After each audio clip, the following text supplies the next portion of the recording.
Senator Waters. Thanks very much, Mr Acting Deputy President. I too rise to speak on this inquiry into the Great Barrier Reef, which the Greens had the great pleasure of moving to set up, and which we'd like to thank all of the other parties for participating in, and of course thank the Secretariat for the work that they did in allowing this very fulsome and certainly very damning inquiry to occur. Now, we know that unfortunately at this time in history the Great Barrier Reef is facing more threats than it ever has, and we took some incredibly scary evidence from eminent reef scientists that said that the reef's coral cover might disappear by 2050, that effectively we might not have a Great Barrier Reef as we know it today in my lifetime. Now that's of huge concern to me, and I'm sure to so many Australians and citizens of the world. I had the wonderful pleasure of visiting the reef as a youngster, and it stayed with me forever, and it's influenced my passions in this place. So I was really pleased when the report was formulated that I believe we were able to move the two big parties closer towards the action that the reef really needs to survive. Unfortunately not quite close enough, but we welcome any steps in the right direction. We've had 3 years of warnings now from the World Heritage Committee, who've said that they intend to place the reef on the list of World Heritage Sites in danger if the Australian government doesn't change direction. And they've made a number of recommendations over those 3 years of warnings. I'm really worried that we won't get another warning unless we heed and adopt those recommendations. Now that makes me worried for the 67,000 people whose jobs rely on the reef staying on the World Heritage List, and it makes me worry for the loss of that $6 billion tourism income. But perhaps equally, it makes me worry for the loss of that beauty which I was so fortunate to experience, and which I want my daughter and every other person in the world, if they get the chance, to see with their own eyes, because it's truly wondrous. So that's why when we set this inquiry up, we were at pains to emphasise the key threats to the reef. We know the biggest threat to the reef in the long term is climate change. And I found it slightly ironic that Senator Ruston, who is perhaps not quite as extreme as some of her colleagues, did at least acknowledge in her contribution that the climate is changing. We'll take what we can get from this climate-denying government. Unfortunately, that same government has just repealed the carbon price, so perhaps more strength in Senator Ruston's arms in her own party room. The other key threat to the reef that's a new and emerging threat that the World Heritage Committee is recognising, that the Great Barrier Reef Outlook report has recognised, is coastal and port development. Now what we've seen is the biggest ever dredging and dumping program in the history of the reef's existence happen in the last few years.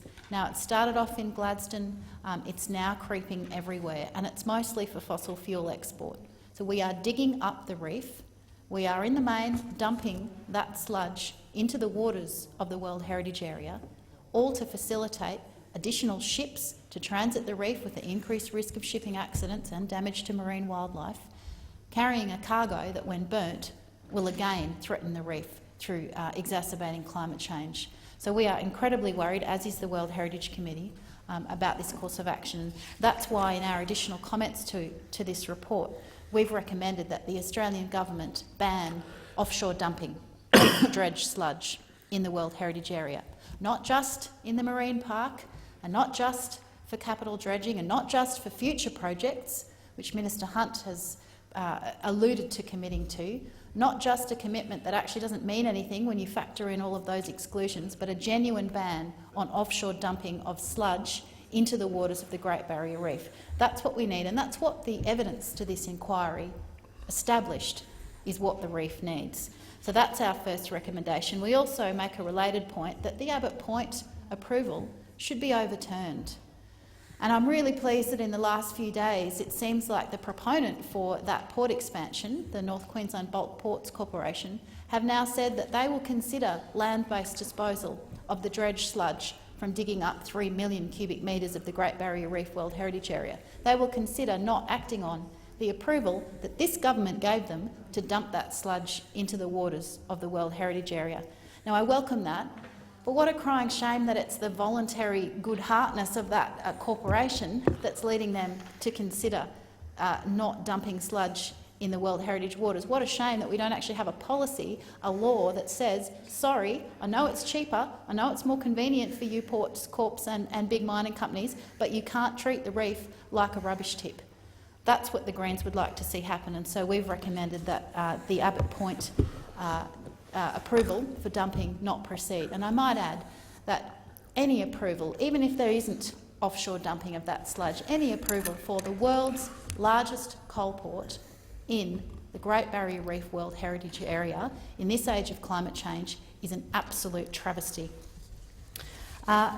We took some incredibly concerning evidence in the course of this inquiry about the independence, or perhaps the lack thereof, of the Great Barrier Reef Marine Park Authority, and it built upon documents that the Senate had helped to reveal over the course of this year, both through freedom of information with the wonderful work of community environment groups, but also through orders for production of documents through this chamber, which showed, alarmingly, that the scientists inside the Marine Park Authority, Goobroompa, had warned against, time and time again, approving the Abbott Point offshore dumping.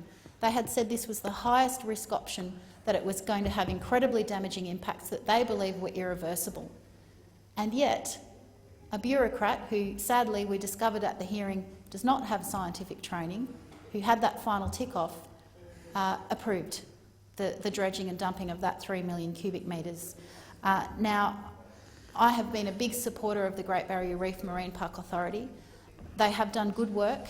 I would like to see them continue to do good work in a way that is not compromised by political pressure and that has science driving their decisions, not politics. So we've included some recommendations about increasing their funding as opposed to the funding cuts that this government has delivered, about increasing their independence and about increasing the level of scientific knowledge on their board. They've got one scientist on their board.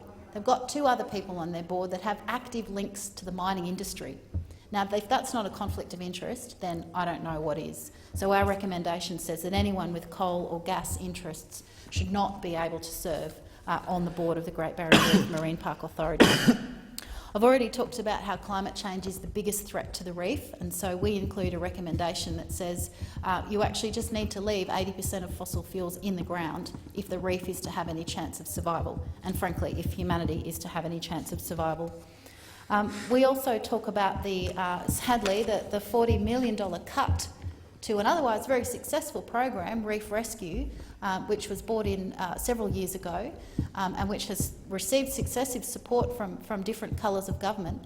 Sadly, this Abbott government has cut $40 million out of that program, which works with farmers to try and improve their farming practices and constrain runoff of fertiliser and pesticides, which not only saves water quality impacts but saves those farmers money.